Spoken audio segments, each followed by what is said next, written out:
So we are talking about the Eternals, because Kevin Feige, the master of all things Marvel, has decided that the Eternals will redefine the MCU entirely in the latest teaser. Shane, what are we talking about? It goes full cosmic with its exploration of celestials and deviants, and it has Angelina Jolie with a magic sword. Okay, all right. So that's not new. All right. And so recently, Kevin Feige was talking about how big this movie goes. And here's what he said. The impact Eternals will have on the MCU will be nothing less than redefining of the cinematic universe entirely. I mean, just like those words alone right there tell me, whoa. I mean, this has got to be huge, right? Right. He's teasing the film. He says it explores the very creation of the Marvel universe itself. Origin story, anyone? Ooh. Origin story to the MCU, perhaps? Ooh. Yeah. Yeah. And all that, and it finally brings the MCU to the home of Camden Town. I don't know what that means. Yeah, so we have a serious cast going on here with Gemma Chan, Richard Madden, Kumail Nanjiani, Selma Hayek, Kit Harington, Brian Tree, Henry, Barry Keoghan, Don Lee, and of course Angelina Jolie. Camden Town's like a place. It's like an actual city somewhere. Okay, so maybe that's where like I'm not sure. Maybe that's the where comic started. I don't know. Okay. It's weird. Okay, well, I want to see an origin story of the MCU for sure. More importantly, I would like to know exactly how the hell they were around during Thanos and did nothing. Because, like, if that's not addressed, we're going to have some words. Well, it was addressed in the trailer. So do you need to know more than that? Yes, obviously. I mean, come on. I mean, I'm serious. I mean, they basically said, what did they say during the trailer? They said, we weren't allowed to because we could only if it had something to do with the deviants, right? Right, but Thanos was a deviant. Uh-oh. Right? Like, canonically, Thanos is a deviant. Okay, so that is a problem. And I guess it's something that we won't know until November 5th. Oh, it is premiering. Selma Hayek is so gorgeous. My goodness. We're going to do this again. I can't help it. She's just so pretty. No, but he's a deviant. And they can only get involved when it's deviant. So let's say Thanos in this universe for some reason isn't a deviant. Okay, so now why can they get involved? I don't know. Well, I hope there's a good explanation. And according to Marvel canon, yes, Thanos is 100% a deviant. So that doesn't make a lot of sense. So the comment doesn't make sense. He has the deviant gene. Interesting. So it seems like a serious faux pas that Kevin Feige wouldn't allow made. Right. So there must be some sort of explanation. Yeah. Unless in the MCU he's not a deviant, and only in the comics he's a deviant. That would be a very big faux pas. Can I tell you why the Eternals weren't there to help fight off Thanos? Sure. Because nobody knew they were going to make Eternals movies. That's it. That's actually why, yeah. That's not a good canon reason, but that is why, yeah. Yeah, they didn't know they were going to make Eternals. Just like when, remember that other, what's that? Oh my God, the Immortals or the, whatever name of that stupid the TV show they never actually made about the people that live on the moon. Oh my! What was that? That was Inhumans. Inhumans, yes. Yeah. The Inhumans. People were asking that too. Like, if the Inhumans are around, why do they let the last 60 years of problems happen? If they're like, but because the Inhumans was such a failure. That question never had to be answered because we just act like it didn't happen. Right. That's so weird. Right now, so far, Eternals first day advance tickets are beating Shang-Chi's and Black Widow's. Oh yeah, I bought advance tickets. You already bought advance tickets for Eternals? Yep. I do want to see the Eternals because remember what did I say?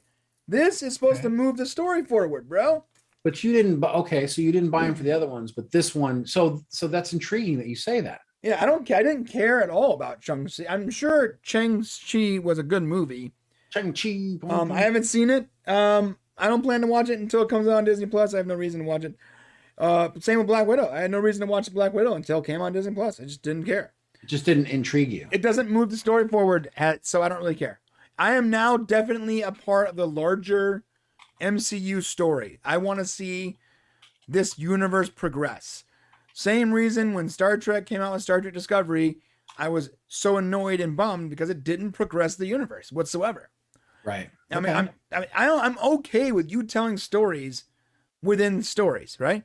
But we are already seeing those stories. So what you're doing is you're going back and saying, oh, by the way, you already know what happened to this character. You already know what happens ultimately. But here's a story you haven't seen yet about the character. That's great, cool.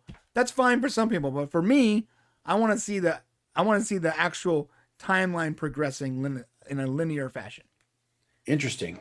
Oh, here's something else that's interesting. It says Eternals producer Nate Moore says Captain Marvel would be a tough fight, but describes Angelina Jolie's Thena as Captain America with cosmic weapons. Huh. Wasn't okay. I think it's basically saying Angelina Jolie's character would beat up Captain Marvel, maybe. I certainly hope so. Well, Captain Marvel was like OP. Yeah. She shouldn't have been OP though. I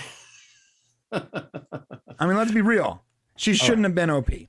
I just thought that was interesting. The one complaint I had about Endgame is that they shoehorned Captain Marvel into Endgame and gave her such a significant role. She shouldn't have even have been in the movie in the first place. She shouldn't have been. She had nothing to do with those stories, those characters that we were following for a decade plus. And then she just shows up because of the cash grab that was Captain Marvel. And they shoehorned her into Endgame. And she comes at the end with her stupid haircut. And she competes with Thanos. And she grabs the power rune. And whatever.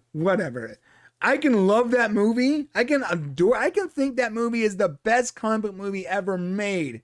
And still hate any scene with Captain Marvel. Oh. Because she didn't belong there. Straight up.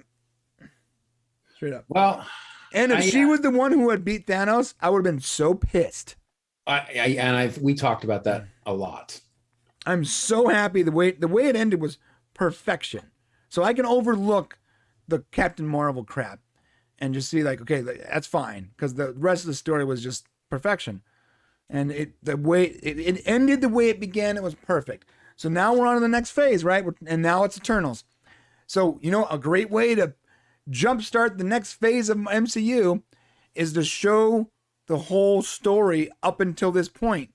And so if that's what they're doing, if they're going to show you the whole origins up to this point and then progress it further, boom, sign me up. That could be interesting. Yeah. Getting the origins is going to be really good. Yeah. You know what this is like? This is like when you've seen 4 seasons of a TV show and the 5th season finally comes out, right? The 5th season comes out and like the first 10 minutes is usually like them. It's like a bottle episode almost where they're catching you up to that 5th. This can be like this. Like, let me catch you up to what's going on. Interesting. Before we begin the next phase, I think I kind of feel like if that's the case, and I don't know why I've not been more excited about it, this is kind of what we needed to go into Marvel's next phase. We needed some sort of a launch pad, so to speak. Right. Some sort of Iron Man 1 kind of thing. Right. Where you get that beginning story again, something that allows you to want to go forward with everything, because doesn't it feel like everything's just sort of in limbo? Yeah. Right now it feels that way. And it doesn't help that, they're making they're making Black Widow and Shang-Chi, which is self-contained things, and the what if stories are not canon. And then you go with the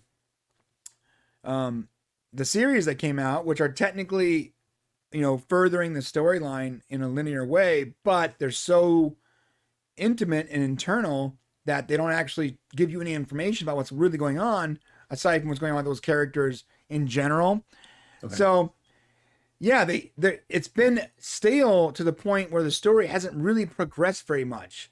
Everything you've learned about these characters after the fact it was just very intimate moments, like with Winter Soldier, Captain America, whatever, Falcon and Winter Soldier, and with Scarlet Witch.